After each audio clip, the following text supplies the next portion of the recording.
Markdale. We hope you thoroughly enjoy tonight's performance, and to make your enjoyment complete, we strongly recommend you have a seat cushion from our friendly front-of-house staff. There are 2 wheelchair-accessible washrooms on this level, adjacent to the main entrance, and there are additional facilities on the church's lower level. In the highly unlikely event of an emergency, there are exits in each corner of the sanctuary leading to sidewalk, garden, and Highway 10. But please use the highway side doors only in an emergency. Lastly, the usual friendly reminder and admonition about phones and other noisemakers. Thank you. We acknowledge with respect the history, spirituality, and culture of the Anishinaabe, 6 Nations of the Grand River, Haudenosaunee, and Wendat Wyandot peoples, on whose traditional territories we gather and whose ancestors signed treaties with our ancestors. We also recognize the Métis and Inuit whose ancestors shared this land and these waters. May we all, as treaty people, live with respect on this land and live in peace and friendship with all its diverse peoples.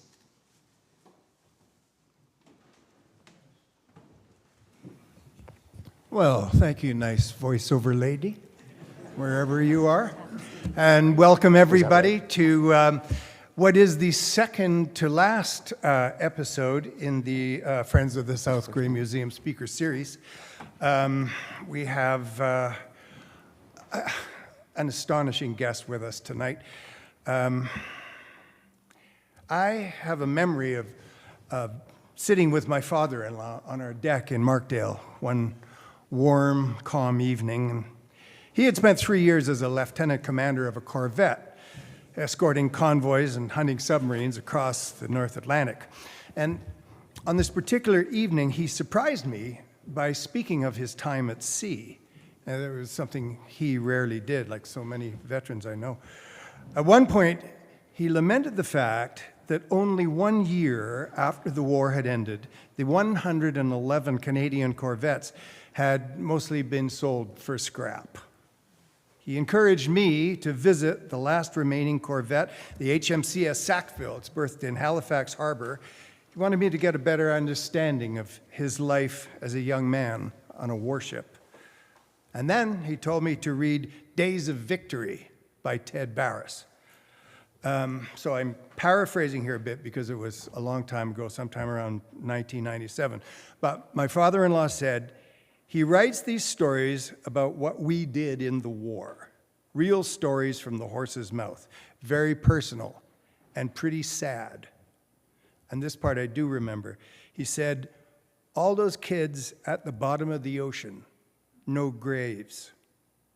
And then his voice trailed off into a silence. And then with a dismissive wave of his hand, he said, none of that's going to matter much before too long. And this is why our guest tonight has been called inspirational and a national treasure. Ted Barris has made this matter to us, the generation of Canadians who have lived our lives in peace, thanks to our parents and our grandparents who answered the call and gave of themselves in so many ways when war interrupted the best years of their lives. Now, in his meticulously researched books on the many turning points of Canadian war history, Vimy, Juno, The Great Escape, yeah, The Great Escape, that one, Canadian, and 11 others. Mr. Barris, he keeps the light shining on individual Canadian soldiers, sailors, and airmen, lest we forget. It's obvious that Mr. Barris has a deep respect for the people whose stories he retells. And his gift is making them at once heartwarming and heartbreaking. Author Linwood Barclay put it best when he wrote, Ted Barris, our best writer on Canadians at war, paints small personal stories on the broad canvas of epic conflict. And when Mr. Barris was appointed to the Order of Canada, the citation read, for advancing our understanding of Canadian military history as an acclaimed historical author, journalist, and broadcaster. So many of us are familiar with Mr. Barris's work as an award-winning journalist and broadcaster. He was a guest host on CBC Morningside and Metro Morning, and of course, his syndicated column, The Barris Beat. But here's something you don't expect to hear about Mr. Ted Barris, the celebrated military historian. He began his career as an entertainment reporter. He wrote freelance music reviews for a variety of showbiz mags like Wing It, Pop, Grapevine, and Rolling Stone magazine. But all the while he was freelancing as a CBC radio announcer, he continued to write articles on Canadian military history. And then in 1992, he published his first book on the war years, Behind the Glory. And after that, well, they just kept coming. By my count, it's 14 to date. And that doesn't include the books not about the war. Oh yeah, there are more of them. And on a variety of eclectic topics. Fire Canoe is about steamboats in Saskatchewan. Carved in Granite is about the genesis of Toronto's famously snotty Granite Club. One about rodeo cowboys called Rodeo Cowboys. I could go on because there are more fascinating books, more fascinating reviews, stellar reviews, more moving citations, but I'm just going to encourage you to discover more about our guest at tedbarris.com. Otherwise, we're going to be here all night. And Mr. Barris has come a long way to speak to us about his 22nd book, Battle of Britain, Canadian Airmen in Their Finest Hour. Now, we all know the outcome of the Battle of Britain, but Mr. Barris is here to introduce us to the Canadians who were involved in that epic victory, in what he calls the first last stand of World War II. Ladies and gentlemen, my great pleasure to welcome Mr. Ted Barris.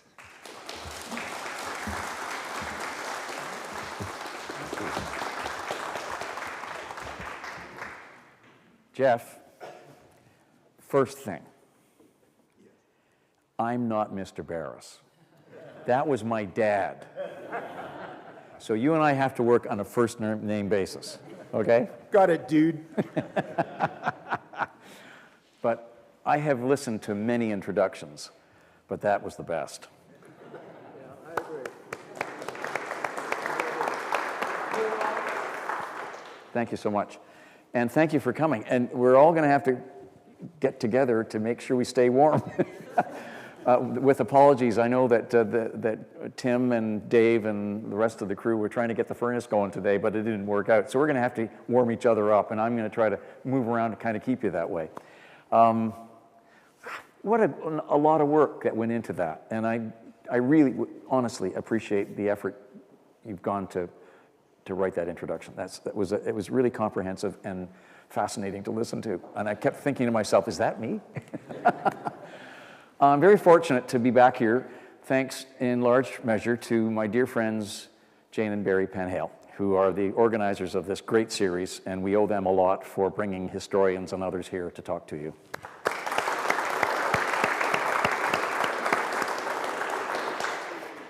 Where do I start? I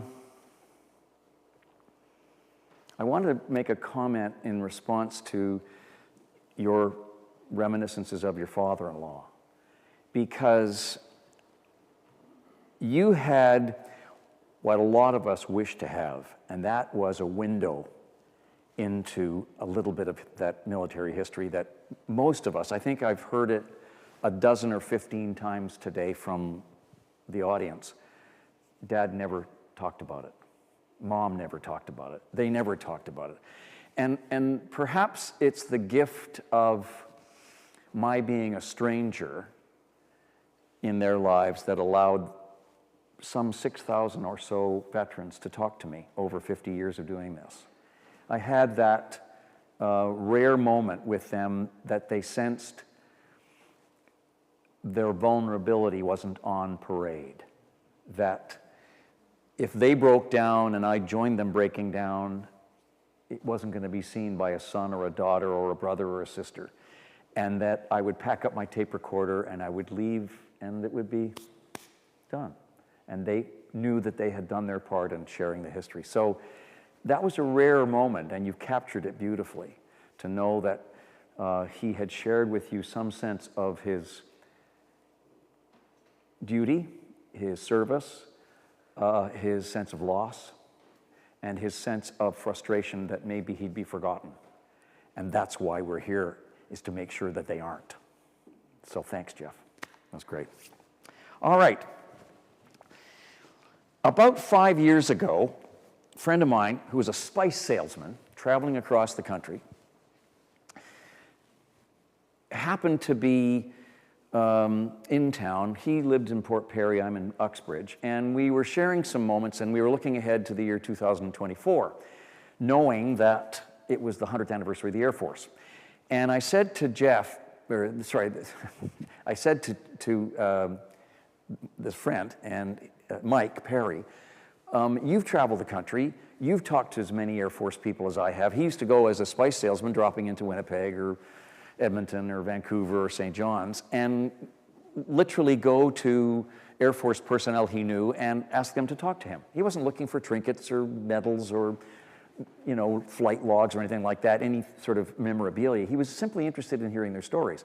And I said, Mike, if there was one Air Force story that's not been done properly as we approach the 100th anniversary of the Air Force, what would it be? And he said, Battle of Britain. Didn't even think about it. I said, really? I said, it hasn't, I mean, I've got a library full of books on the Battle of Britain. He says, yes, but look for the Canadians in it. And I couldn't find any. And that was my inspiration to tell this story. So I'm going to try to capsulize the past few years and the 6,000 interviews, some of which yielded these stories, and the research that happened since, to give you a sense of how that's all happened. Just as a small illustration, somebody today, I think it was Dave, was remarking earlier that these people are almost all gone. So the actual living witnesses whom I could interview are very few and far between now. I found some, but sometimes you trip into these things quite by accident. That guy there, his name is Paul Pitcher. I didn't know who he was, third from the right. And I was in Vancouver delivering a talk on the Battle of the Atlantic a couple of years ago to a combined Navy Air Force officers' mess. Big event, tuxedos, very formal. And Jerry Vernon, who's the president of the local Canadian Historical Society, Aviation Historical Society, found out that I was working on the Battle of Britain book, and he said, come with me. And he took me to his basement, and there were 2 banker's boxes full of Paul Pitcher's effects. Correspondence, letters home, photographs, all original, combat records, because every time a fighter pilot landed, he was debriefed by an intelligence officer and had to blow by blow by blow by blow describe what had happened in the air minutes before. All of that was in 2 banker's boxes, and none of it had been seen for at least 10 years. It had been sitting in this guy's basement. Jerry said, Ted, take it. And I'm going to pass it along to the Air Force Museum, the National one in Trenton, when I'm done, and make sure that others, like yourselves, can go through these boxes like I did. And then when I was coming home, you know how you can take one bag and put it into the baggage compartment of the aircraft and you can take a carry-on? I put both my bags in the luggage and I carried on the 2 boxes so that no one was going to take them from my hands while I was coming home. That's how precious, that's how fluky sometimes the research is. That's just one example of how many of the stories. I never got a chance to interview Paul Pitcher, but those 2 banker boxes were like listening to him talk. So, first reference I'm putting up here, a lot of Americans take issue with me. They don't believe that the Battle of Britain was the greatest air battle of the Second World War. They say, Ted, didn't you see Masters of the Air? Did you see it? Any of you? Yeah? I said, yeah, but that was 1943. If we hadn't won this one, there wouldn't have been 1943. Anyway, they sort of acquiesced, my American friends. But I thought I would start by reminding those of us who have some sense of that year, 1940, and Canada and the war at that point, of just thinking about the context of that time. Of course, the Leafs were losing the Stanley Cup that spring. In this instance, they lost to the Rangers.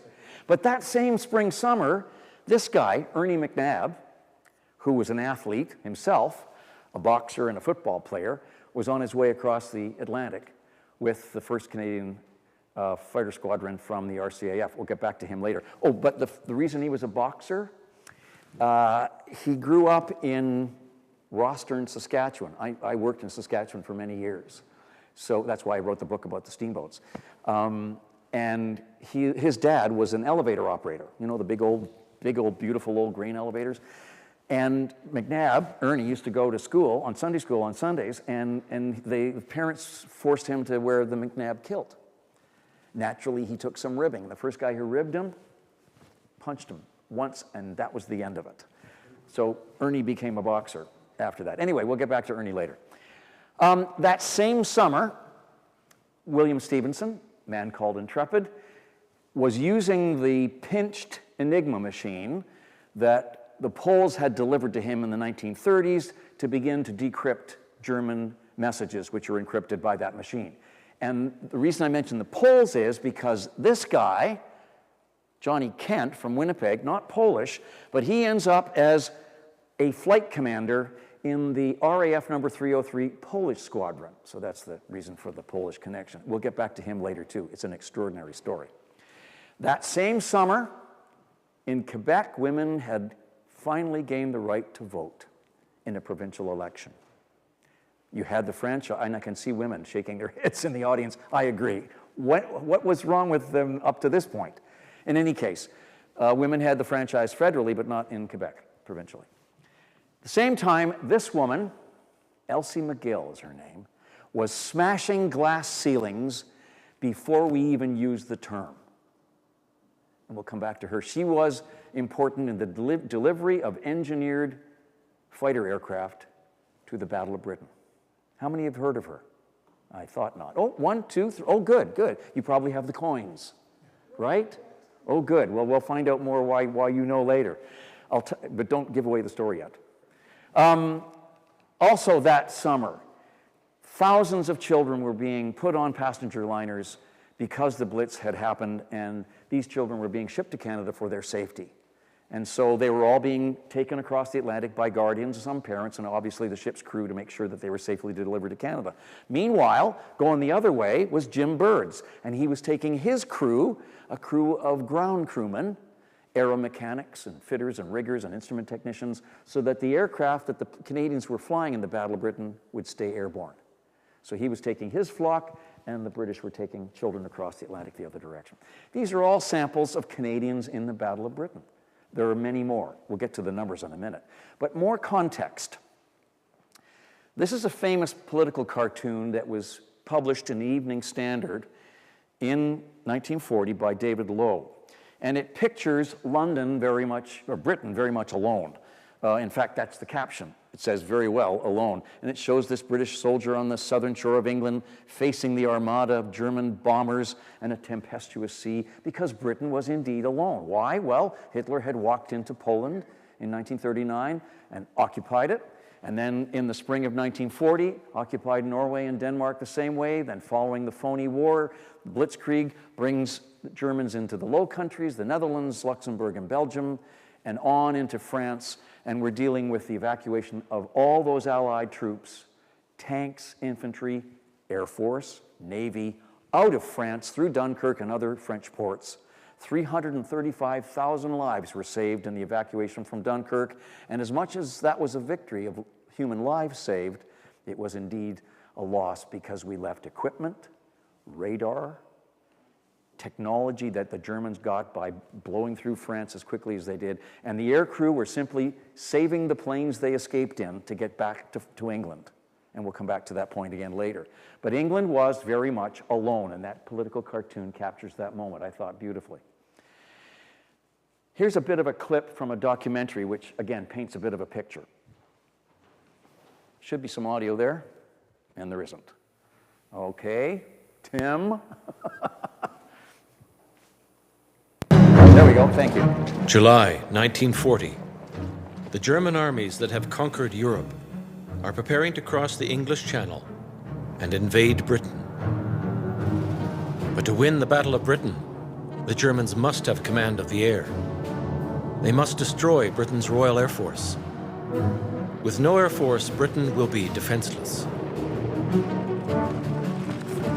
Now Britain's last line of defense are the fighter pilots. Flying with the Royal Air Force and with the Royal Canadian Air Force are more than 100 Canadians. And there were more than 100. Can I ask, Tim, if we can have just a touch more audio on those clips, please? We'll get back to the numbers in a moment, but I want to give you a sense of how the forces on each side stacked up. On the German side, Hitler has given the responsibility of eradicating the RAF from the skies over Britain to Reichsmarschall Hermann Göring. And on the other side was one of the chief marshals of the Royal Air Force. The Royal Air Force was divided into pillars.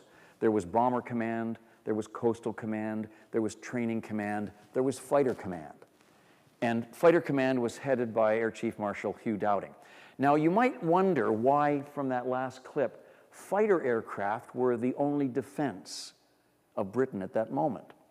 Well, generally speaking, and this was a battle that was going on in Britain of philosophy and warfare analysis between the First War and the Second War, the notion initially was that bombers were the great weapon against an enemy. Well, yes, if you could get to his shoreline.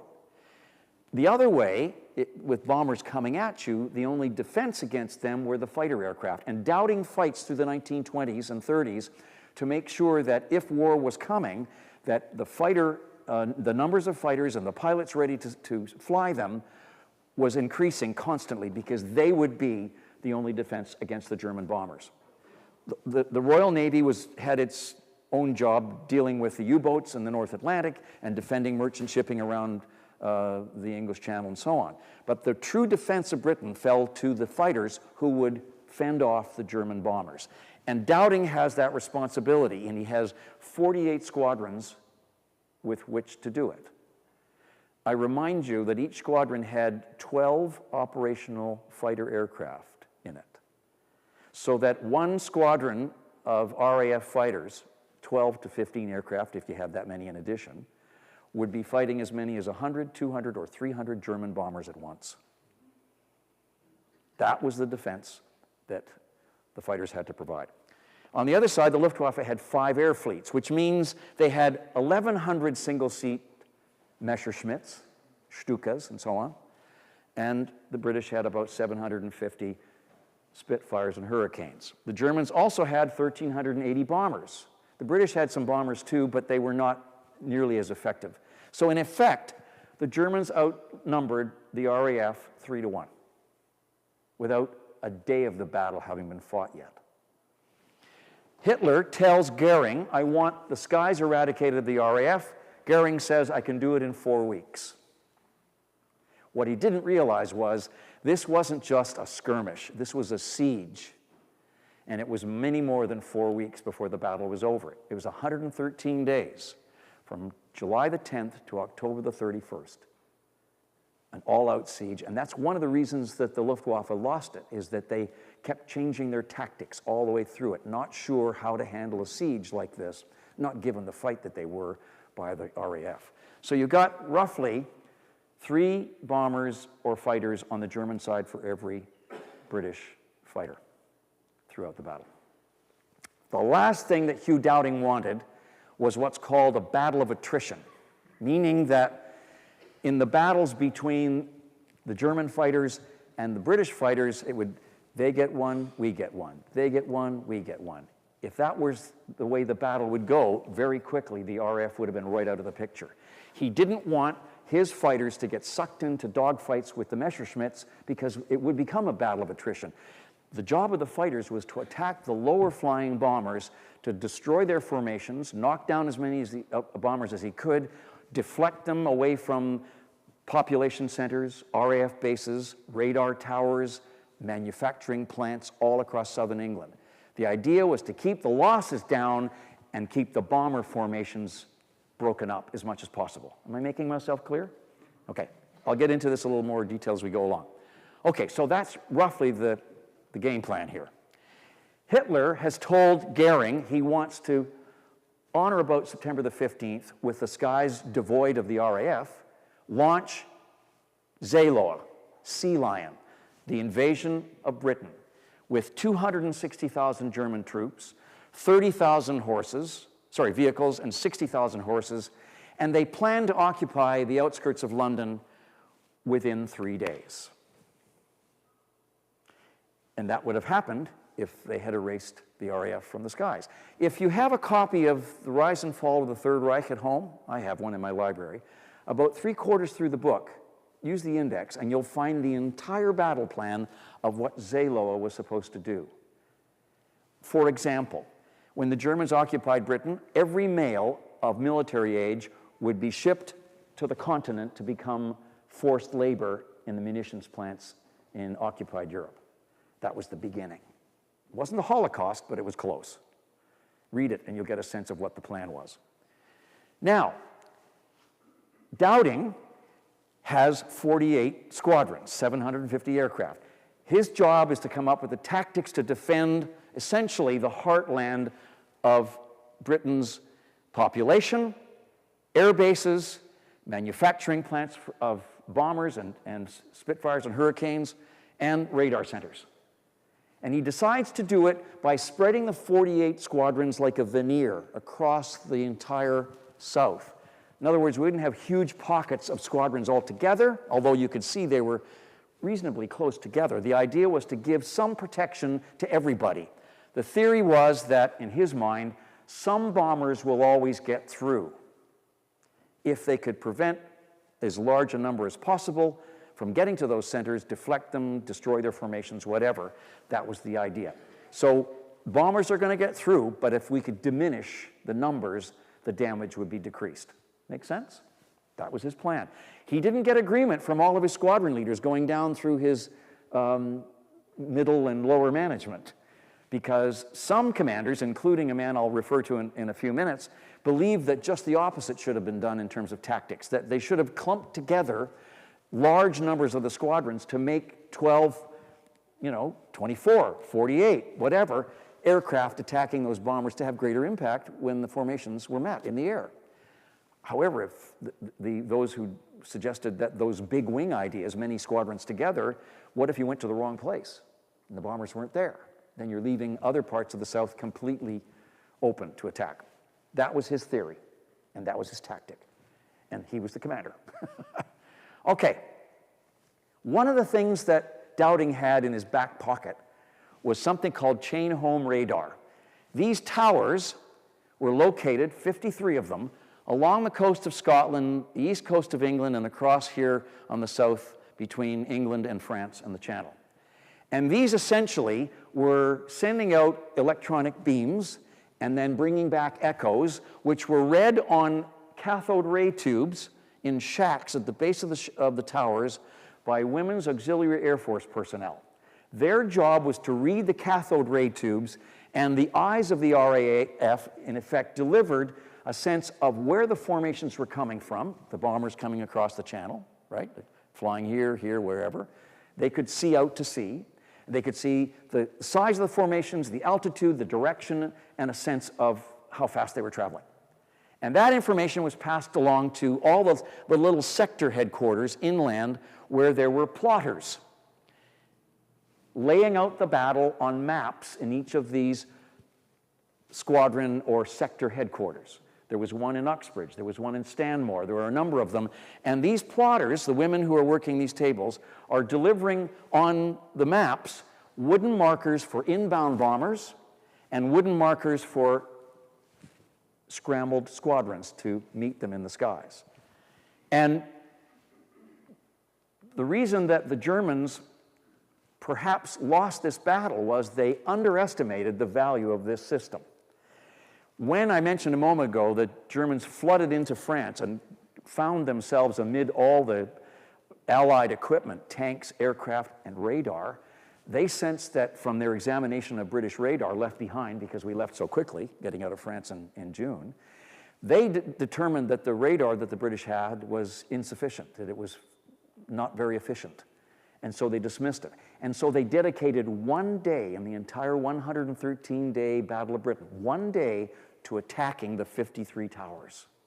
And they did some damage, but not sufficient to blind the RAF of the inbound bombers. Now, the interesting thing was, these towers, as efficient as they were only one direction, out to sea. The bombers could be located on the screens as long as they were out to sea. The minute the bombers passed the towers, the RAF was blind because the towers didn't register bombers going beyond that. Then the job of where the bombers were and where they were going and their numbers and formations and so on fell to human eyes and ears. The Royal Observer Corps, women and men with binoculars and sharp ears, because there's a little bit of fog in England, had to be paying attention to where those bombers were headed. And the Royal Observer Corps become essentially the radar systems, human radar, for the bombers going beyond. Now, here's a really interesting thought. This doesn't come from me. This comes from another Battle of Britain historian named Len Dayton. And Len said in one of his books, I love this line because it's so accurate, "Never before was a battle waged in 3 dimensions or with such speed," meaning that the plotters were no more than 4 minutes or 15 miles behind the action. Think about it. Those little plotting changes were no farther than 4 minutes behind what was actually happening. And the Germans dismissed it. They thought it was useless. It was ineffective. And in effect, it was, if you like, the RAF's internet. That fast. And they knew where the bombers were, what their numbers were, where they were going, and how devastating the damage might be, and where to send the squadrons to defend England. Brilliant. Now, also, you should know, often up in these upper levels behind the glass sat Winston Churchill and Clementine watching. They were in underground bunkers in these locations watching the action and watching the commanders' faces and registering the way they were seeing the battle unfold. It's amazing.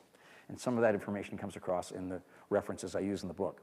Okay, Churchill said, and I always thought this was late, 1945, 1946. How many of you have the 6 volumes of the Churchill memoirs of the Second World War in your library? Refer to it all the time. I thought this was an afterthought. In fact, he wrote, "Never in the field of human conflict was so much owed by so many to so few," was written in August of 1940, not in 1945. He was sitting up in that little glassed area taking notes. And somebody spotted him one time heading back to Chequers one night, his home, and he was scribbling even more notes. And on August the 18th, I think it was, he stood in Parliament and he delivered this speech commending the few. In August, the battle wasn't even half over, and he recognized who they were and why they were so important. So who were they? Well, there were 2,500 Britons in the Battle of Britain, ground crew and pilots, mostly fighter pilots. There were 107 Polish ground crew and pilots. There were 101 New Zealanders. There were 87 Czechs. There were 7 Americans. And wait for it, there were 300 Canadians. Did they ever teach you that in history class? Not to me, they didn't. 105 pilots, plus or minus, and nearly that 200 ground crew, Canadians. We were the 2nd largest contingent in the Battle of Britain. And nobody's written about us. Now, who were the few? I'll sketch you a few. I don't know about you, but when I was a teenager, I went down to the CNE, down to the lakeshore, and watched the air show every single Labor Day weekend, if only to feel the vibration of those aircraft in the sky. A lot of people down there hate that because that's what the last thing they want. But to me, it was quite stimulating as a kid, and I certainly recognize it as an adult, too. In its day, the equivalent in the 30s was the Trans-Canada Air Pageant. Think about the film you've seen, the black and white film of the stunters, you know, the women standing on the wings as the aircraft, the biplanes are flying across the crowd or crashing into buildings, the barnstormers. These guys, men and women, traveled the country, hippity hop, different locations, showing off this great barnstorming, stunting skill, and people came out, look at the cars, look. This is St. John, New Brunswick, a little corner of St. John called Milledgeville. In Milledgeville was the local air club, the St. John Air Club, where young men and women learned to fly on the weekends. See, one of the things that was going on in Canada at the time after the First World War is we thought that that was the war to end all wars. Why did we need an Air Force anymore? So we scaled it back, we trimmed it down, we reduced the budgets. And while Canada was diminishing its Air Force, civil aviation was going crazy. Everybody wanted to fly. Amelia Earhart, Charles Lindbergh, all of that stuff, romance of it, the freedom of it, the excitement of it, okay? So that's why these moments were great. People used to flock to these things. They'd come out, gather around the planes, and then eventually they would push everybody off the grass airfield where the aircraft took off and put them behind a rope. So all these people would be pushed way off to the side here. So imagine you're now the spectators behind a rope all along here, right? Waiting for the show. And as one young man, this guy, hops over the rope and he starts walking on the wrong side where the airplanes are. And he's walking along the rope and somebody's sort of, you shouldn't be there, telling him to get back. He's a kid. He's in a Boy Scout uniform and he's walking along. And then he leaves the rope and he walks out to the gypsy moth out in the middle of the flight line. And now they're shouting, get back here. You don't belong out there. And he runs his hand along the tailplane, the fuselage, and the wing, and he jumps on the wing, and he jumps into the cockpit, and he turns it on, and he starts roaring down the grass runway, zigzagging like this, takes off, and he flies over the spectators for 10 minutes doing aerobatics. He was part of the show. And it worked. And he was a fanatic. He was born Kilpatrick Sclanders in Saskatoon, grew up in St. John. When he was 10, he won a competition finding an error which had been planted in a cartoon magazine, and he won a helmet and some goggles, and he used them to get his pilot's license, and he became the youngest Canadian at the Milledgeville Airfield to get a pilot's license at age 15, which is why he crawled out along the rope, went out there and did what he did.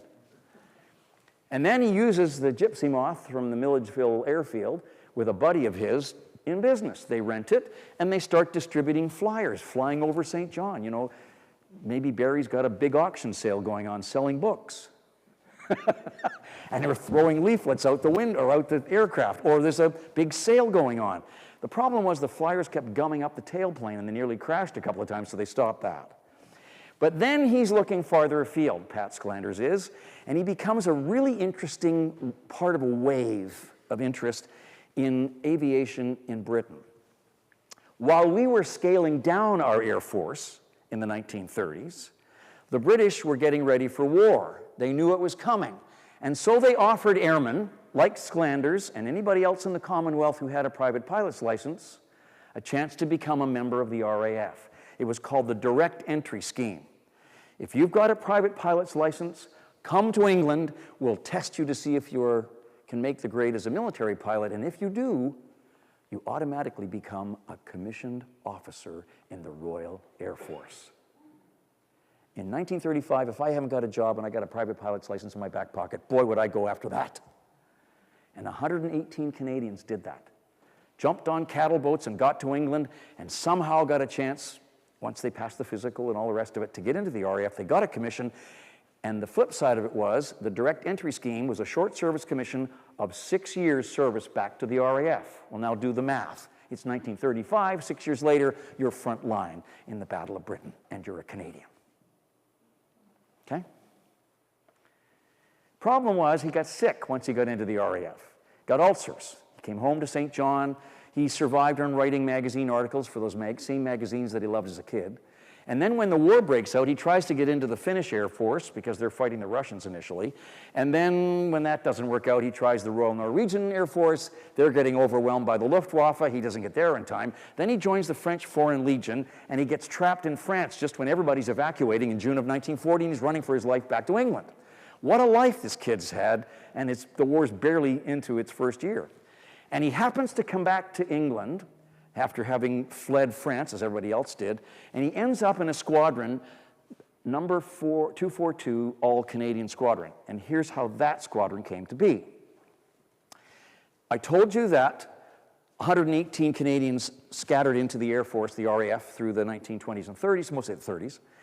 In Canada, Mackenzie King saw the war looming. didn't want to fall into the trap of having to call conscription, didn't want to have high casualties, and his High Commissioner in Britain, in London, Vincent Massey, says, you know, we could be the center for training of aircrew in Canada. And King says, this is brilliant. No conscription, because they're all volunteers. They're all in Canada, very few casualties. It's perfect politically. And we live up to our commitment to Mother England, and everything's happening here. And that's all well and good, except that when the war breaks out, and we spent a lot of money building up that training plan. I wrote a whole book about it if you're interested, and I'll get Kevin to bring in some copies of it. It's called Behind the Glory. It's still in print, and it tells the whole story of the BCATP. 230 schools.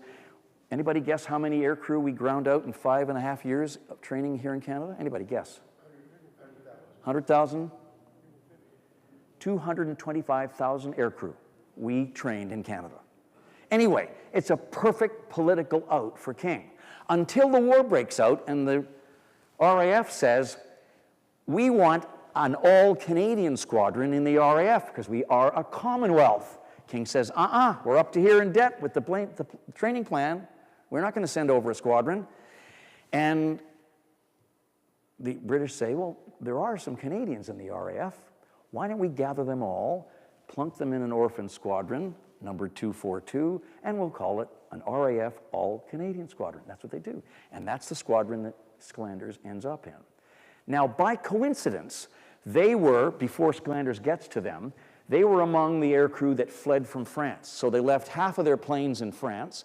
They'd lost 7 pilots in the Battle of France. They'd left most of their gear, their tools, their aircraft, all of their supplies, even their clothes they left behind escaping from France. They're now sort of sitting in England with no direction, no equipment. They're lost, forlorn, disowned, and essentially pissed off. A bunch of Canadians who have been blooded in France, and they're waiting for the RAF to wake up to them. Who suddenly gets assigned to command number 242 All-Canadian Squadron, but an RAF fighter pilot named Douglas Bader. And for those of you who don't know, he's the man who in a stunt in an aircraft early in the 1920s crashes, loses both legs, gets prostheses, learns to walk, dance, golf, fly again, and emerges as one of the leading fighter pilots as the Battle of Britain is beginning. And he's given the job, spiffy, spit and polish kind of RAF character is sent to manhandle these Canadians who aren't happy with anybody, least of all a legless fighter pilot. And here's a film clip from Reach for the Sky, the Bader story, which shows that moment when the two sides meet, Bader and the Canadians. Your pilots are mostly Canadians, and they've had a very rough time in France. They're a bit fed up, especially with authority. They want good leadership. I think you might be the man. I understand, sir. I'll do my best. Well, good luck in your first command. We shall soon need every fighter squadron we've got. The Luftwaffe seems to be gathering across the channel. So now he goes and greets these guys, and they're not ready for a guy who hasn't got any legs.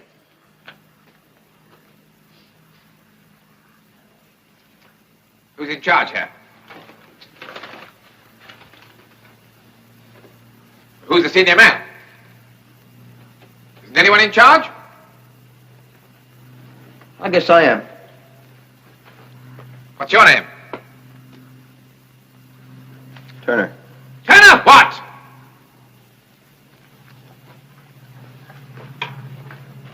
Sir. Bader realizes the only way he's going to get these guys to respect him is to show them how he can fly. So he hobbles out to a Hurricane and shows them.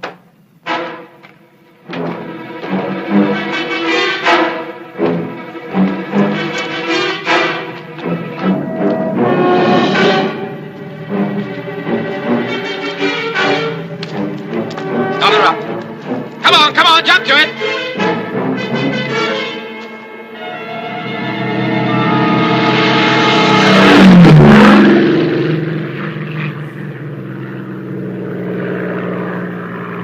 Not bad.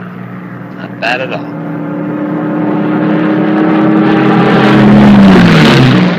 I hasten to add, this is not animation. This is done by real flying. And it's a little bit glossed up like Hollywood would gloss it up. But what's interesting is that it's based in the real confrontation between the RAF mentality of a guy who wants the squadron to be at its best and to do exactly what he wants, and a bunch of Canadians who thought they'd been forgotten by the war. And Botter realizes what they've gone through, and he apologizes. And he sends them downtown into Coltishall, where the base is, and gets them to buy new clothing and new shoes. And they each begin to respect each other. And little by little, he builds them into number 242, all Canadian. There's Botter. There's Stan Turner, the guy who was depicted a moment ago. That's Willie McKnight from Edmonton. That's Neil Campbell from St. Thomas, Hugh Tamblyn from Montreal. All these guys have come among the 118 into the RAF and are suddenly clumped together into this squadron, and they become among the highest scoring squadrons in the Battle of Britain, because that chemistry of the guys who won't take crap from anybody and a guy who won't take anything but the best from his fighter crew come together into this battle. Okay. There's more than just men in this story in the Battle of Britain. As I mentioned in that opening section with this woman, Elsie McGill, she was born in 1905, schooled at home, goes to university early at 16 at UBC, goes on to the University of Toronto, and at the University of Toronto becomes the first woman ever to get an electrical engineering degree. She moves on to the University of Michigan for her MA. She becomes the first woman in North America to get an aeronautical engineer's degree, and on the way, she contracts polio, writes her final exams from a hospital bed, and she gets some attention suddenly as a woman who's so intent on becoming an engineer. She'll go to these great lengths. And she gets spotted by Fairchild Aircraft in Quebec, and they are building Bolingbroke bombers for the RCAF and the RAF. And she gets on as one of the engineers working on the assembly line in Quebec. And she gets invited because she's suddenly recognizing and writing about aircraft performance and aircraft design, as engineers would, but women aren't doing much of this. She gets noticed by the Engineering Institute of Canada, and she uses that platform to speak out about women in aviation and engineering and so on, and some of her theories about performance and design. And as a result, in 1938, a company up in far-off Fort William, now Thunder Bay, gets a contract for 40 Hurricane fighter aircraft from Britain to be assembled in Canada. They send the parts, and it's Cancar's job to build them, test them, then disassemble them, and get them to Halifax and back to Britain in time for use in the air war that's coming. And she becomes second in command at Fort William doing that assembly. Here's some film from Fort William of the assembly line, and a couple of thoughts that Elsie McGill shared with an interview she did at Chatelaine magazine in the 1930s. Airplanes are not like baby carriages. The easy acceptance of the applicability of mass production methods to airplane construction arises from sad ignorance of the problems involved. Aviation and women are taking each other seriously. The foggy, lighter-than-air mindedness that attended women's first ventures, the glaring headlines, the frenzied publicity, and overwhelming popularity of pioneers is dissipating. To our shame, we engineers devote the years of peace to designing and planning for war. To our glory, we are the group to which our country turns in times of war. Heavily upon us as individuals and as a professional unit, our national duty rests terrible and clear. So she's speaking out about women in aviation and engineering, about the role of engineering in war, all these things, from her platform with the Engineering Institute and through these magazine interviews that she's doing. And now she's got to live up to this kind of outspoken thought about that work. So she now is beginning in 1939 to assemble these Hurricanes. She has to memorize 3,600 schematic diagrams for the assemblies, 800 processes to build them. And oh yes, by the way, along the way, she invents something that they haven't got in aircraft like these before. She finds a way to get the exhaust from the Merlin engines and the noses of the Hurricanes to flow back into the wings to keep the wings from icing at altitude. A lot of the war is being fought in winter weather or at altitude where it's cold, and the wings, heated, wouldn't, be seized up, okay? just along the way, kind of out of hand, right? And then she's got to get these aircraft disassembled out to Halifax and aboard the Duchess of Athol in June of 1940. They leave on the 7th, arrive on the 21st, 3 weeks before the Battle of Britain begins. Elsie's 40 Hurricanes arrive. Not only with the Hurricanes does the ship arrive, but with the first members of a unique first RCAF fighter squadron. Not the 118 guys I talked about earlier. These are guys who've survived the cuts. There's Ernie, the boxer from Saskatchewan. Paul Pitcher, the boxes I found in the basement. These guys have survived the 30s where this pairing of the Air Force has gone back, and King finally relents and sends this series of auxiliary squadrons as an RCAF independent, unique, self-contained fighter squadron, and they end up fighting in the Battle of Britain, and they're on that same ship, bringing the 40 Hurricanes that Elsie built to Britain in time. And because she did it, Cancar got contracts for another 1,000 or so Hurricanes construction in Fort William through the rest of the war. That's what she did. Bet you they didn't teach you that in history class. Oh yeah, by the way, if you were around in 1942, you would have known about Elsie because they made a cartoon comic out of her. They depicted her life in a comic strip. And the comic strip was called Elsie McGill, Queen of the Hurricanes. How come we never saw those? Interesting. Okay, the phases of the Battle of Britain, 3 of them. I've mentioned in my talk the last time here, or in Flesherton, about the Battle of Britain, or the Battle of the Atlantic, and the impact of the U-boats on British shipping. Well, the first part of the Battle of Britain was further attacking by the Luftwaffe of merchant shipping. We all learned in grade 5 social studies class that England depends on imports, totally. 40 million people in Britain were dependent on everything that came from offshore. And if the Luftwaffe could additionally, like the U-boats and the North Atlantic convoys, could destroy merchant shipping, you'd strangle the 40 million Britons and the war would end because they'd all starve to death.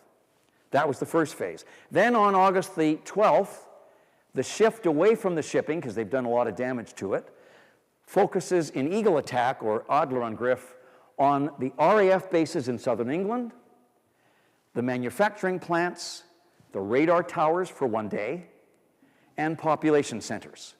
And this goes on and descends into a battle of attrition, where the RAF gets one, the Luftwaffe gets one. The RAF gets one, Luftwaffe. And we're getting down to fewer pilots, fewer aircraft available, airfields being blasted, bombed by the bombers and strafed by it, and then the attacks in the air. Suddenly, that battle of attrition is now reducing the RAF to nearly nothing. And then a very interesting thing happens, unexpectedly. On August the 24th, a formation of Luftwaffe bombers heads to London. And they're going for the docks in the East End, what we now call Canary Wharf. And they attack there, but they overshoot, and they hit neighborhoods in London, and they kill hundreds of London citizens. This infuriates Churchill. 4 days later, he sends Bomber Command to bomb Berlin, and Hitler says it's all-out war. None of this, be careful around population centers. We're going to kill everybody in the big population centers. And the last phase of the battle begins. It begins with the Blitz, called Zielwechsel, which means target switch. And the bombing of London begins, and Hugh Dowding says, this is a gift. It's going to be horrific for the citizens of Britain, but it allows the RAF, because now suddenly the RAF bases and the towers and all the rest of it are secondary, to get up off the mat and turn the tide and win the battle. Dowding can't believe his good fortune, because that's what happened. So the first day of the Blitz is September the 7th. Here's some film and voiceover of those early hours of the beginning of the Blitz and this target shift, and essentially the turning of the tide of the battle. By 4:15, the first wave of this mighty armada was crossing the English coast. The Observer Corps reported many hundreds of aircraft approaching.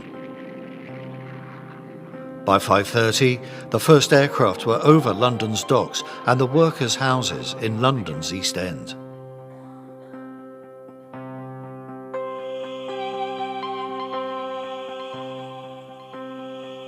The civilian population was about to experience the full force of what was to become 57 days of continuous bombardment.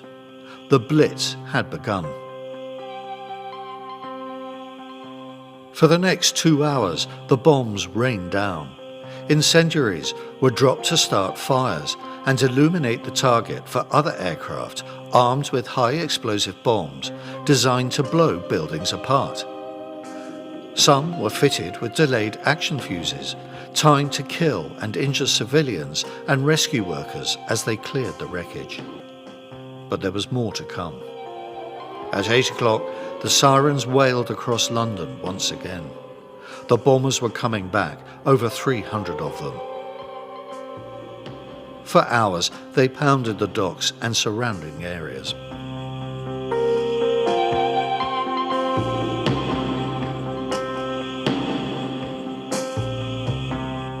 In 1935, the Home Office began encouraging civilians to volunteer for a newly established corps of men and women under the umbrella of air raid precautions. The service brought together a diverse range of skills that would be needed in the event of a mass bombing attack. A women's volunteer service was formed so that women could work alongside the men as observers and fire watchers. Okay, fire watchers. That was a term I didn't hear before. I've heard of firefighters, fire brigades, and so on, but not fire watchers. I remember in one of my trips to London, and I lead tours overseas often, I heard about the firefighters who were in the dome of St. Paul's. In case bombs fell around the cathedral, they'd be right there ready to fight the fires. But fire watchers, no. And then I met this woman in downtown Toronto, Dorothy Firth, married, named Marshall. She was born in Scotland. As a child, moves to a suburb of London, Richmond, Surrey, graduates from high school in 1939, can't go to university because the war breaks out. She can't get into the Army, the Air Force, the Navy. She's told she's to do volunteer work in and around London. So she gets a job at Barclays Bank as a clerk, gets up in the morning, gets on the train. And if the train gets through the bombs and the blitz in the morning, she gets to the bank, works till 3. Finishes there, goes to Waterloo Station, where there are hundreds of soldiers moving here, there, and everywhere, and she's helping to feed them with donuts and coffee and food, whatever. Then at 5 o'clock, she gets on the train, and if she survives the trip back to Richmond, Surrey, she joins an entertainment group, and they're entertaining the anti-aircraft battery at Richmond, Surrey, fighting the bombers coming in, entertaining from 6 or so in the evening until about 10. And then she goes to the fire hall, where she learns how to become a fire watcher. And here's how she described how that worked. I was called up.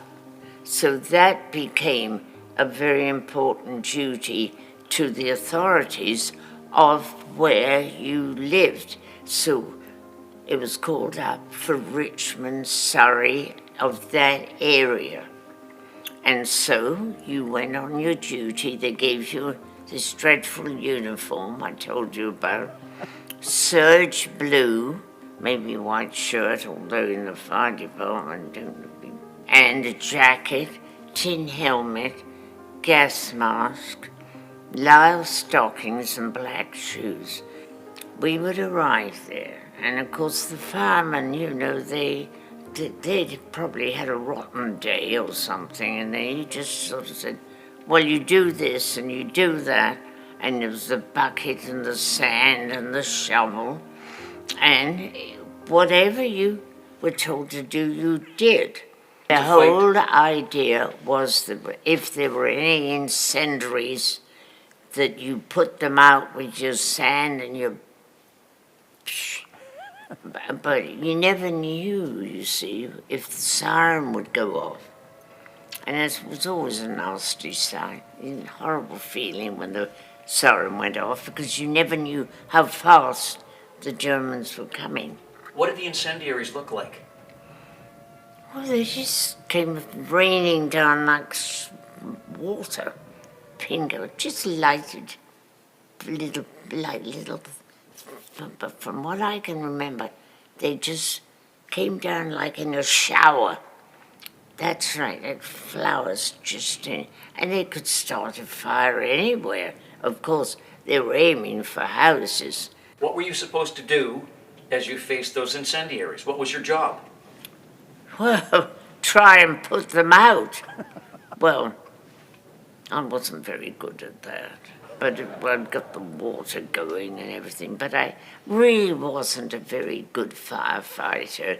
I was much better, really, probably looking after people than bombs. I remind you that she had every detail of that horrible uniform she described, the serge blue jacket, right down to the lisle stockings and the black shoes, and how awful it was. But remember, what's most important, she was fighting incendiaries. On the first night of the battle of the Blitz, the Germans dropped 13,000 incendiaries on the first night. And when they broke apart on the ground and ignited, they burned ultimately at temperatures in excess of 4,500 degrees Fahrenheit. That's what she was fighting with a bucket of sand, a shovel, and a stirrup pump. Remember, we used to pump up our bicycle tires with a and you imagine the amount of water that would... And she's fighting those for 57 days. You know, Order of Canada things are really neat, but that's courage. That's courage. She's 102 today. On her 100th birthday, she said to me, and I went to visit her on that occasion, she said, "Guess what? I'm going to Buckingham Palace for my 100th birthday to meet the Queen and 6,000 of her closest friends." That was great. Okay. None of this could have happened without ground crew. Nothing. I told you about Slim, the guy who brought a flock of guys over with him in 1940 in June. This is Slim Birds. He was originally in a BC lumber camp as a mechanic, and he joins the Air Force as an airframe mechanic in the 30s, and then he comes across on the Duchess of Atholl leading his maintenance crew, and he's not only a brilliant mechanic, but he's also a great leader of men. He inspires his younger crew, the guys who are doing instrument technician work, patching up of aircraft, arming, fueling, radio, all that stuff that they had to do in repairs overnight so that the sorties could be launched the next morning. They were under darkness. Here's a shot of them arming. But imagine, the Blitz is on, so they got to do everything in the dark. They had flashlights, and Slim loved singing. It was a way of inspiring his guys. This will respond. There we go. So they're in the dark with flashlights, repairing the Hurricanes, so that 4:30 in the morning they'd be ready to go for the pilots who'd take off shortly thereafter. And they're all singing Cab Calloway's Minnie the Moocher in the middle of the night. That's how he kept the crews together. That's how he got the Hurricanes back in the air every morning. These guys are completely invisible. Nobody talks about them. And I found 3 of them with great stories about how they worked, how they inspired, how they helped each other, and how they kept the fighters in the air so that they could win the battle.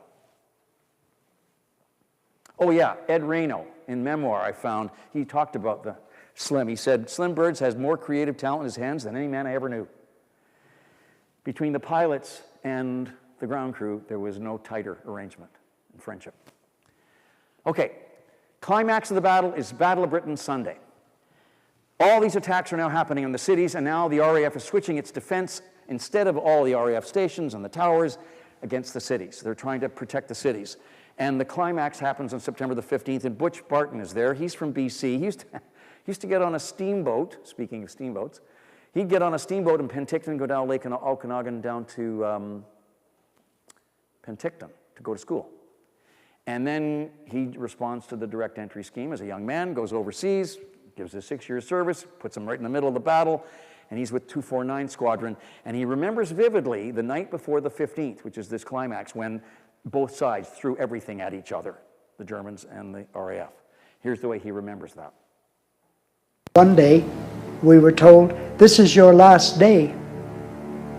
Tomorrow, the invasion is going to occur."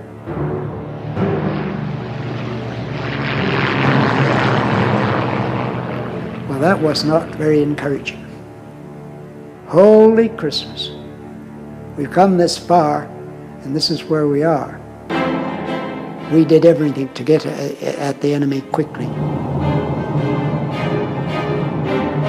I'd come down from a considerable altitude above him, and I had speed on.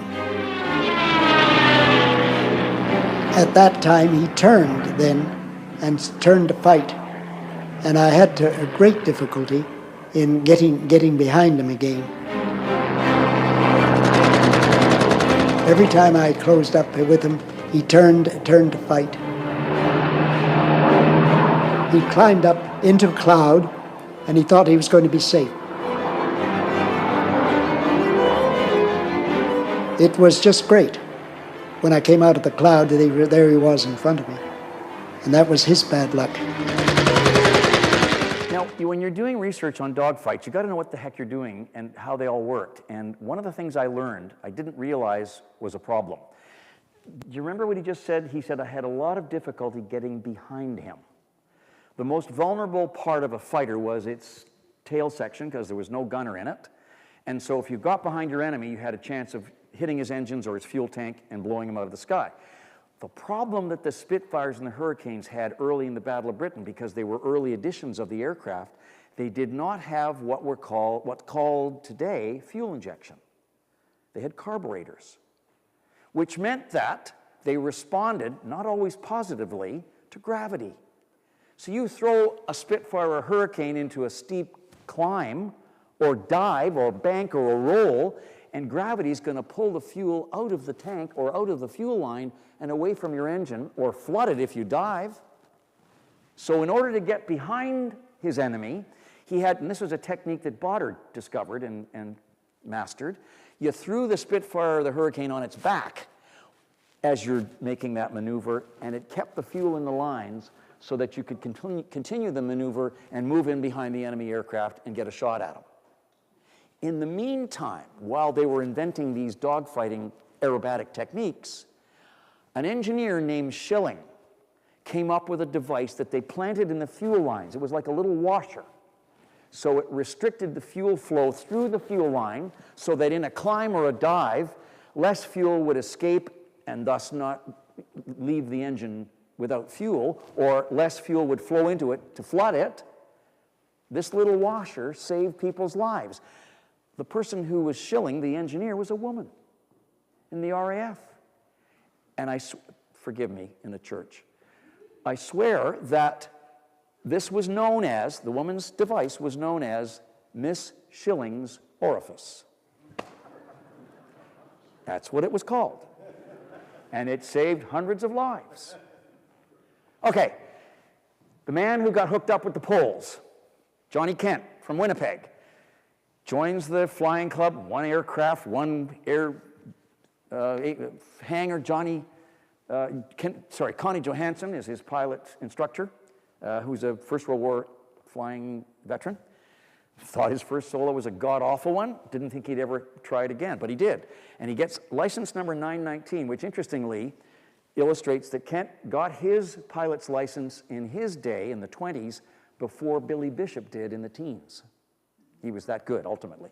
He responds to the direct entry scheme. He goes to England, and they immediately throw him into the Royal Aircraft Establishment. It's another word or phrase for test piloting. And his job is to fly one of these ferries. Who was I talking? Was it to Hap's son, Keith? Was I talking to you about the ferry battles? Somebody who had the flight log.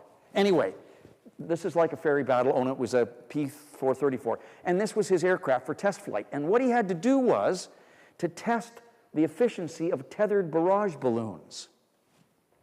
These were tethered along the coast to prevent bombers from low-level attacks. Well, how do you test the efficiency of a barrage balloon unless you crash into it? He did 300 successful controlled collisions with barrage balloons and lived to tell the tale. Then he goes off to Buckingham Palace, where he gets the Air Force Cross for that effort. Here he comes, going to Buckingham Palace to get his AFC pinned on him by George VI himself. And then they send him off to a Spitfire squadron. Only they've taken away the guns in the Spitfire, the armed area around the cockpit, the radios to lighten the aircraft. They give him cameras. His job is to fly at 25 or 30,000 feet over Germany in 1939 and to photograph German troop movement. And he spots the first movements towards Poland. But he still hasn't fired a shot in anger, and that's what he wants to do. Then they send him finally to be part of RAF number 303, the all-Polish squadron. The same way the Canadians had been clumped into an orphan squadron, the pilots from Poland, who'd fled Poland after fighting the Luftwaffe, come to Britain, and the Brits throw them into 303. Johnny becomes a flight commander to train the Polish aircrew in Spitfires and Hurricanes. Not one of the Poles speaks a word of English. They're not stupid. They have more experience in the air than he does. They've already fought the Germans for a year. Now they're in England. The job of Kent is to teach the Poles how to fly British aircraft. You'd think they would be similar, but they're not. A Polish aircraft, when you accelerated, you pulled on the throttle toward yourself in the cockpit. In a Spitfire and a Hurricane, to accelerate, you push the throttles away. If you're in the middle of a dogfight, you do that backwards, you're in trouble. In Europe, you dealt with liters and kilometers. In Britain, it was miles and gallons. And if you didn't know how much fuel you had in your tank, you weren't going to get home. But the toughest part for the Poles was dealing with retractable undercarriage. When you took off in a Spitfire and a Hurricane, the undercarriage folded into the belly of the Hurricane. The Poles kept forgetting to put them down and landed the aircraft on their bellies. They weren't stupid, they just had to learn to use British aircraft. So Kent was told, this is how you're going to... And he actually created the phonetic language. He walked around the Hurricane with the Poles and he'd say aeroplane, they'd say samolot. And he would write it down on a pad, put it on his thigh. So when he was in the cockpit, training his Poles in the air, he had the phonetic dictionary on his thigh. In this moment from the Battle of Britain movie, which depicts one of those moments with Kent teaching the Poles, the guys are in perfect formation behind him, and they spot a formation of German, they're just practicing here, this is training, and they see German bombers crossing beneath them and in front of them. And the Poles leave the formation and chase after the bombers because that's what they're being trained to do. And here's the way the movie depicts it. And as we all know, Hollywood never lets facts get in the way of telling a good story. We're going to need lots more audio, Tim, on this. Okay, can you boost it, please? Here we go.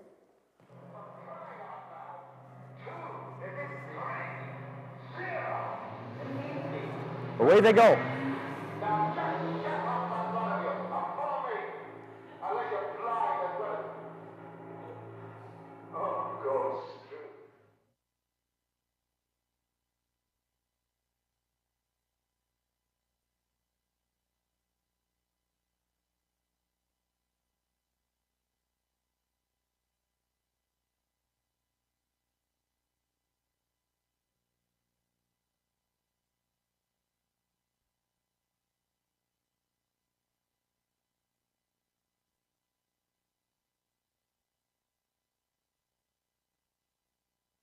Lashing back at the base.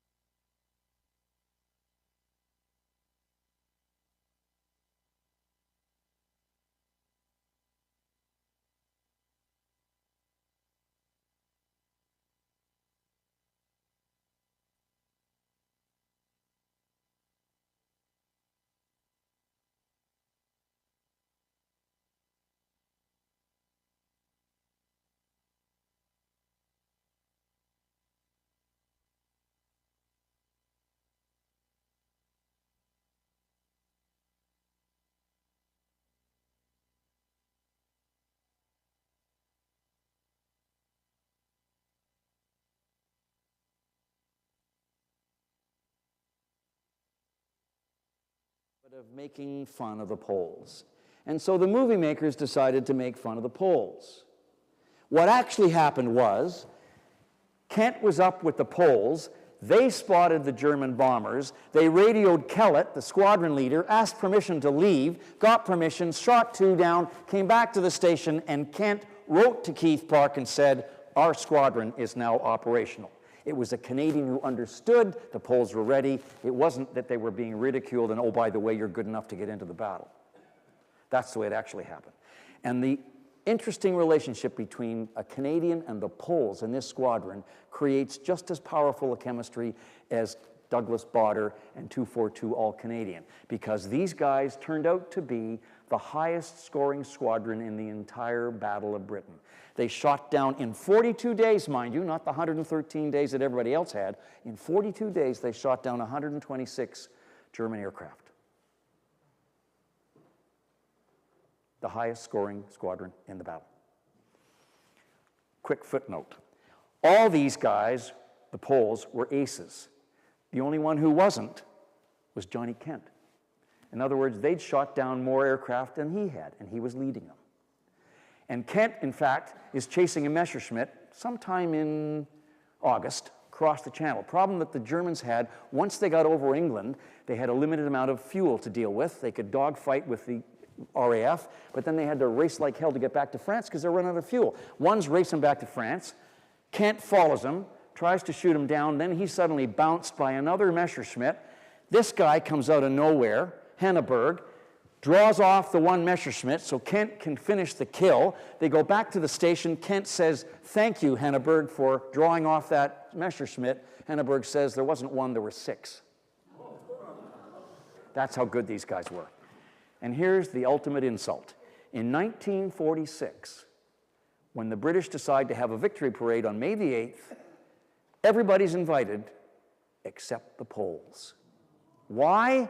Because then British Prime Minister Attlee has just negotiated with Joseph Stalin to give all of Poland to the Soviet Union. And he doesn't want to insult Stalin by inviting the Poles to the parade. In response, the Canadians, the Americans, British aircrew, Australians, New Zealanders, Rhodesians, South Africans, they all say to Attlee, "Poles don't march, we don't march." Attlee issued 25 invitations, the Poles declined, and the parade went ahead. Another indication of how poorly the Poles were treated. That's just one small example, but an extraordinary sidebar to this incredible story.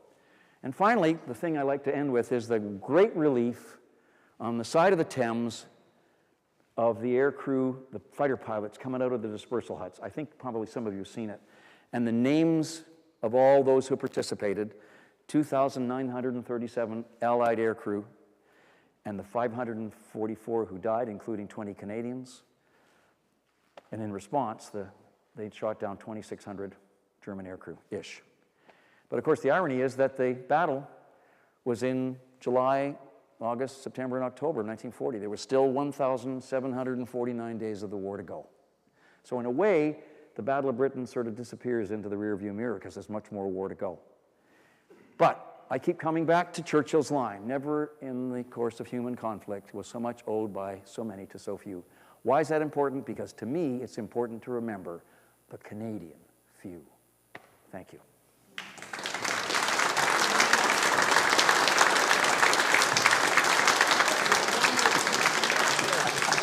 Good boy. Thank you.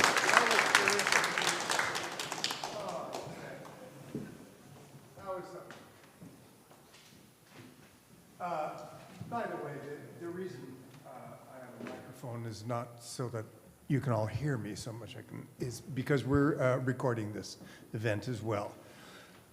So now, there's one thing I did want to mention. Yeah, it was 2 weeks ago, or about 2 weeks ago, my friend Ted was inducted into the Order of Canada. So congratulations. Thank you.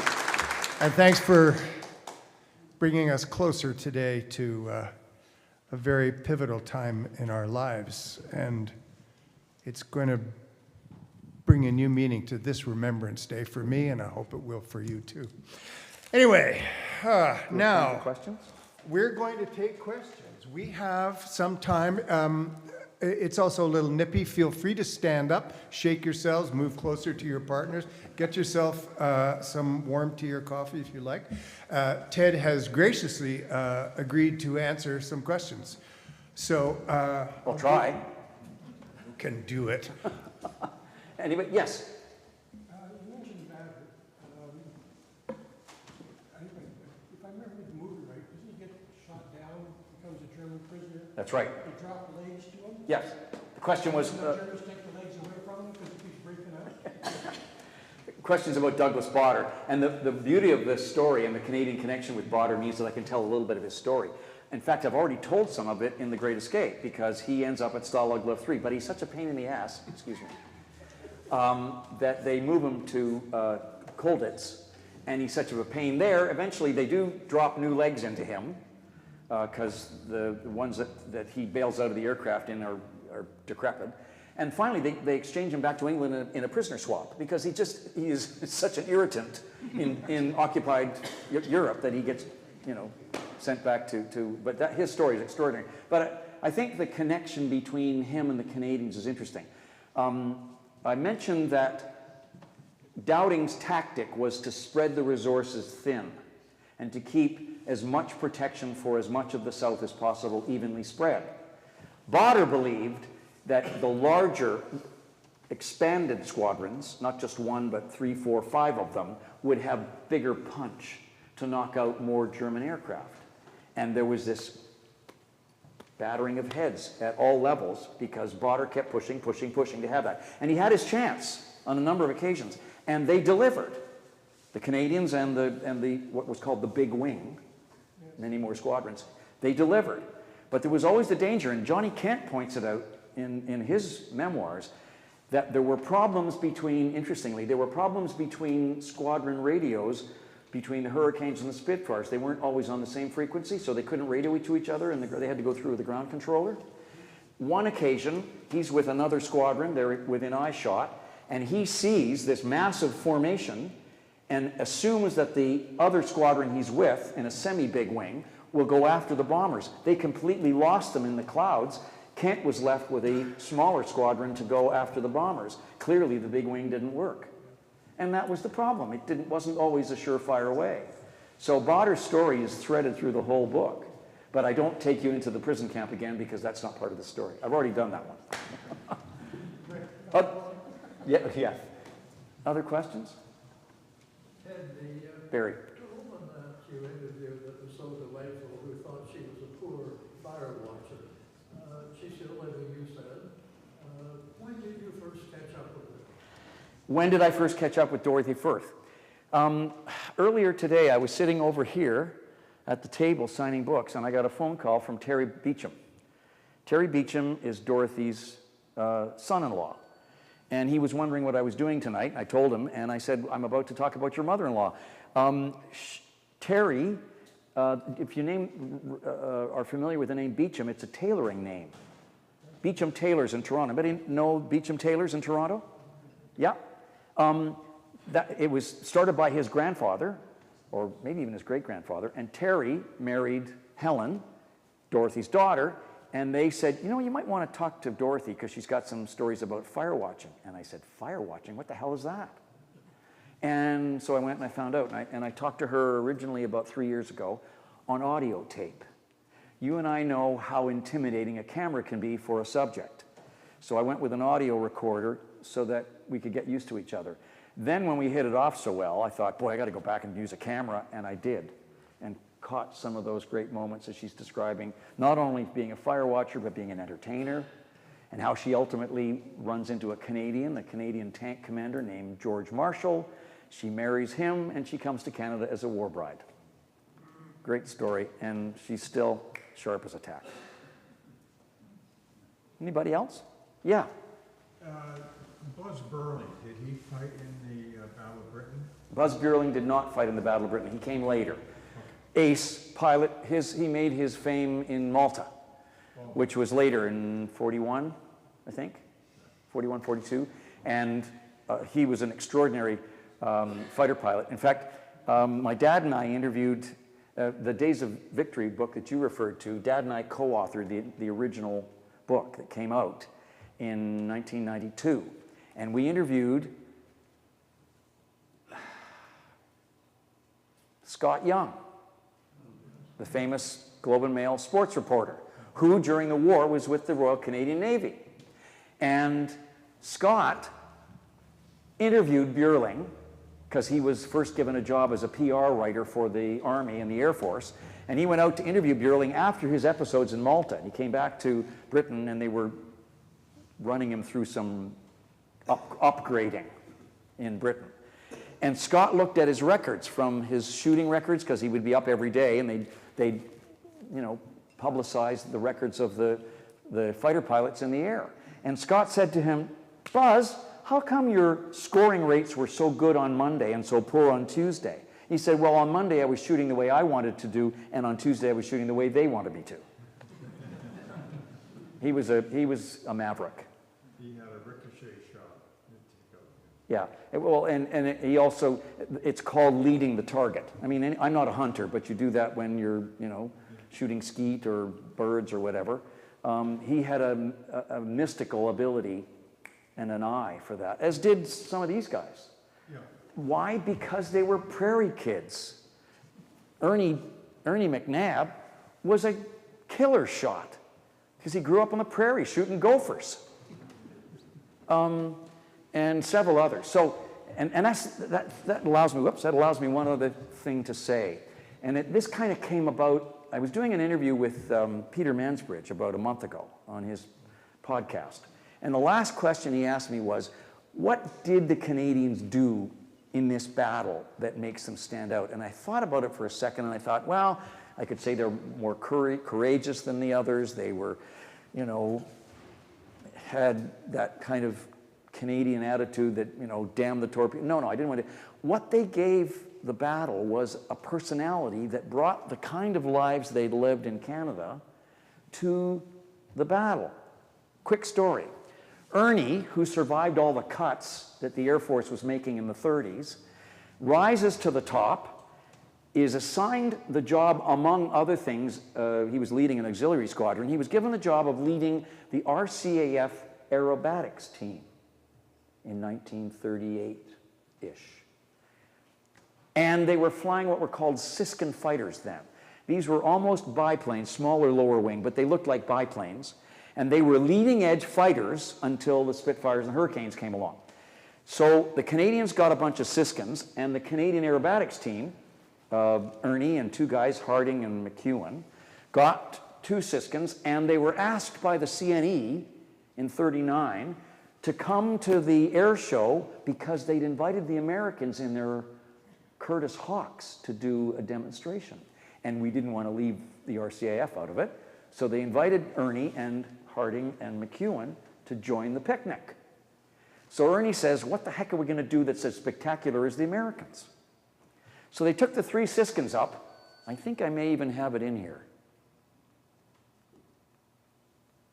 There's a Siskin, right there. They took the three of them up, and they, 8,000 feet, they throw them into uncontrolled spins in formation. Now, when you throw an aircraft into a spin, you have no idea where the hell it's going to end up. But these three guys went from 8,000 or thereabouts, threw the planes into spins in unison, fell to earth, coming down pretty quickly, and about 3,000 feet, they all leveled out together in formation. And they then took that show from Charlottetown to Vancouver, and the crowds loved it.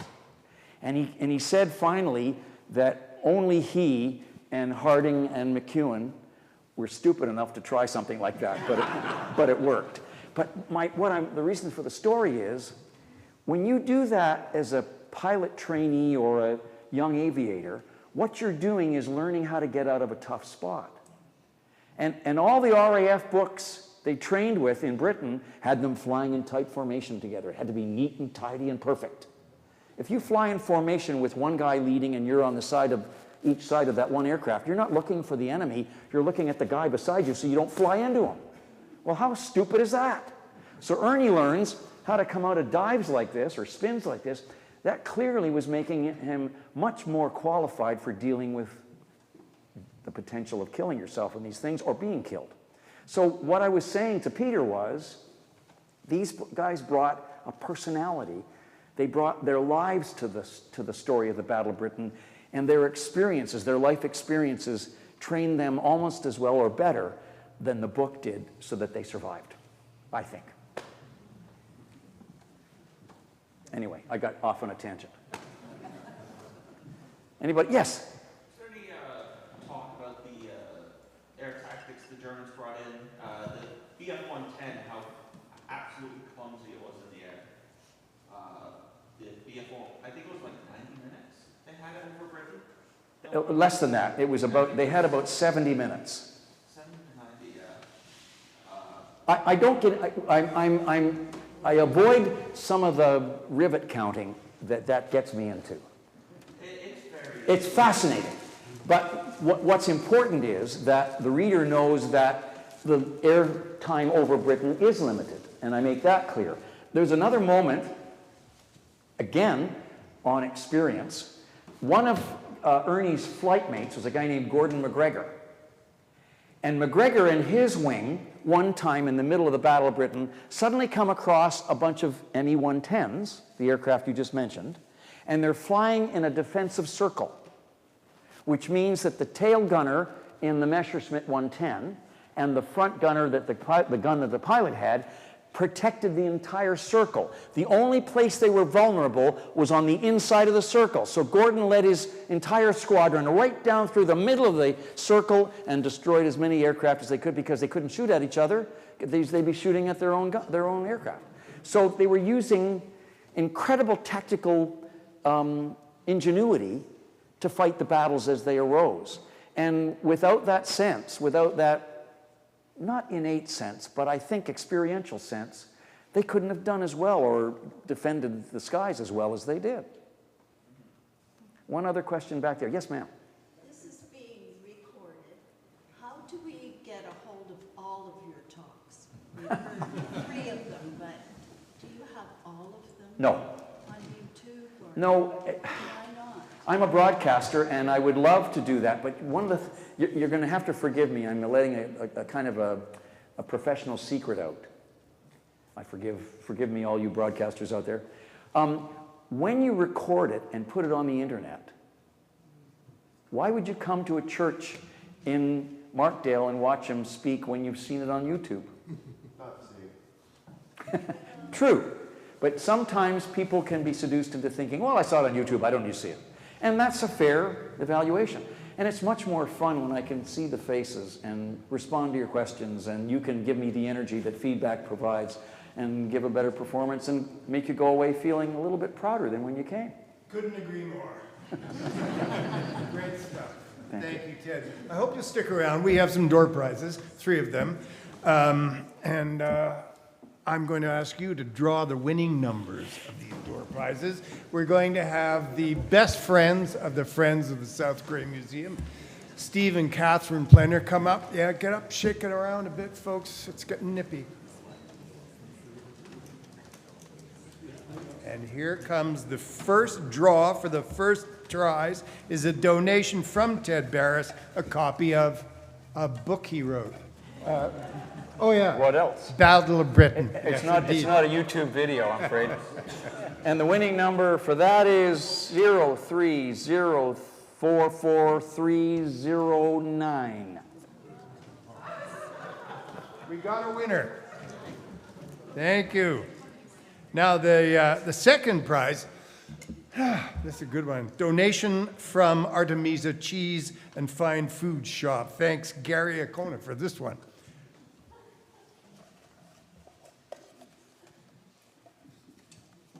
Winning number is 030442257. 257, last 3 numbers. 258. Not according to this. Okay, Ted. Draw another one? We'll share the prize. Oh, okay, let's do another one.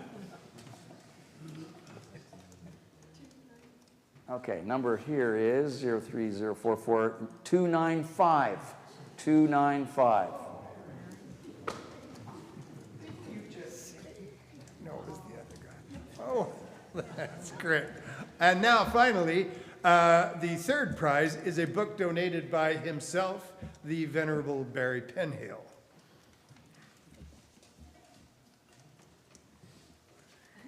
Winning number is 030444272. Oh, look. Well done. And what is that book? What's the name of the book?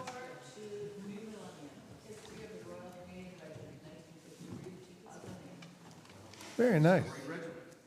Indeed. Thank you, Ted, for all your help. And while I'm at it,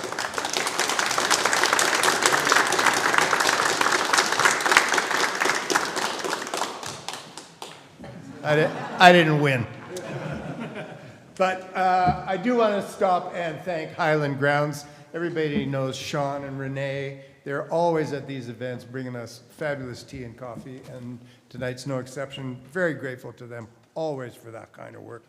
And of course, to Ted and to Barry and Gary, who's not here for their door prizes. To Tim up there, the titan of technology, and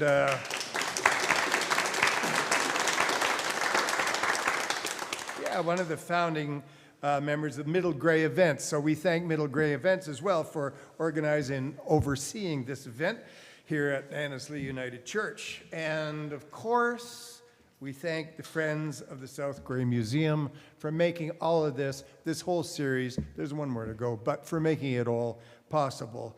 And, oh, thank you.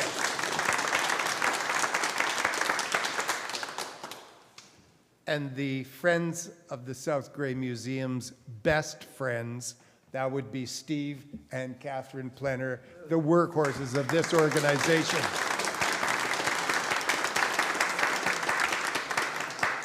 Okay, so one more to go in this series. November 21st, save the date. It's Natalie McHaffey is coming. She's the curator of the Great War Flying Museum, and that's in Brampton. And the title of her presentation will be Early Aircraft at the Battle of Vimy Ridge. Go figure. That's going to be a good one. Anyway, mark your calendars, folks, November 21st for Natalie McHaffey. Thanks for coming. Have a great evening. Stay warm. Yeah, I think I've got it.